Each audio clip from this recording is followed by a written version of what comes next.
dans une famille de 10 enfants et avec une petite maman très pieuse qui nous avait enseigné des valeurs spirituelles puis une certaine forme de crainte de Dieu.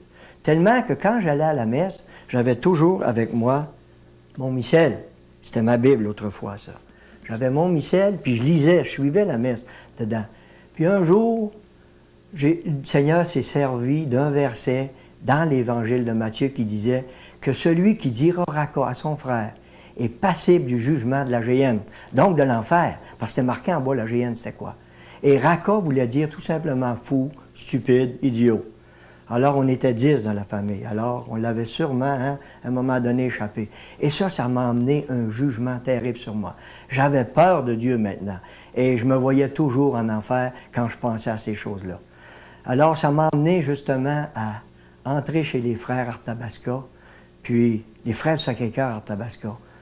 Puis là, je croyais trouver des réponses à mes questions. Cette fameuse crainte de Dieu-là. Mais j'ai absolument rien trouvé. Et après 2 ans, je suis sorti de chez les frères pour retourner à la vie un peu plus normale, si on veut. Puis, vers l'âge de 16-17 ans, on a formé un groupe musical avec 2 de mes frères et un beau-frère. On a joué un petit peu partout au Québec. Puis, ça a bien fonctionné.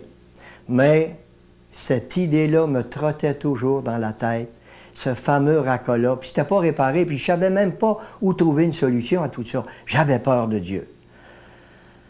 Alors, suite à ça, après être sorti chez les frères, puis avoir notre groupe musical, c'était un peu pour oublier tous nos tracas, là. Un jour, je suis allé chez mon frère, on s'était mariés entre-temps. Puis je suis allé chez un de mes frères, Clermont, qui était le mouton noir du groupe, parce qu'il avait développé un langage qui était pas beau pantoute, et il faisait des phrases avec les sacs puis les blasphèmes, et moi, j'avais gardé une crainte de ça, j'aimais pas ça. Puis là, j'arrive chez lui, qu'est-ce que je trouve sur la table? Une Bible ouverte. Mon frère, le blasphémateur, une Bible ouverte. Et là, il commence à me témoigner, puis à me parler de ce qu'il avait découvert, qu'il pouvait savoir qu'il était sauvé, qu'il avait la vie éternelle. Hey, je le prenais, mais tu sais, un petit peu drôlement. Mais je voyais son assurance qu'il avait. Moi, j'avais peur. Moi, j'avais peur, puis lui, il avait plus peur du jugement, malgré son fameux langage d'autrefois. Alors là, il m'a conseillé de lire dans l'Évangile de Jean. Et soyez sûr que ça m'intéressait parce que je cherchais depuis des années une réponse qu'on ne m'avait jamais donnée. Alors, je suis arrivé puis chez nous, puis j'ai commencé. J'ai dit à ma femme, en premier de tout, j'ai dit, Clermont, il est tombé sur la tête ou il a trouvé quelque chose. C'est ça que j'avais dit. Puis, j'ai continué. Là, j'ai commencé à lire, par exemple, dans l'Évangile de Jean. Quand je suis arrivé à Jean 5, 24, qui disait, en vérité, puis c'est Jésus qui parlait, en vérité, je vous le dis, celui qui écoute ma parole et qui croit à celui qui m'a envoyé, a la vie éternelle, présentement, maintenant, et ne vient point en jugement, mais il est passé de la mort à la vie. Point en jugement, ça m'intéressait, de ne pas passer en jugement de Dieu. J'avais peur de Dieu, mais là, je ne passerais pas en jugement. Alors, quelle belle consolation. Et bien d'autres versets aussi que j'ai lus par après, qui m'ont convaincu que j'avais besoin d'être sauvé. Et ça, je le savais depuis longtemps. Dieu me l'avait montré depuis longtemps. C'était pas mon problème. Mon problème, c'était des réponses à ma crainte de Dieu.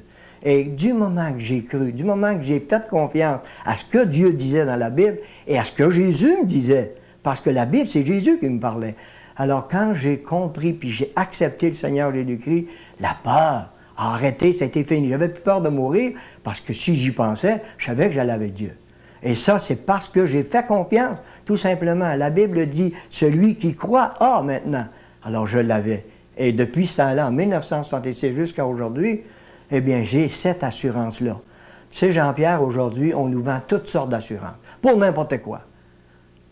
Mais l'assurance la plus importante, qui est gratuite, complètement gratuite, on la néglige complètement. Puis on dit, oh, on a le temps devant nous autres.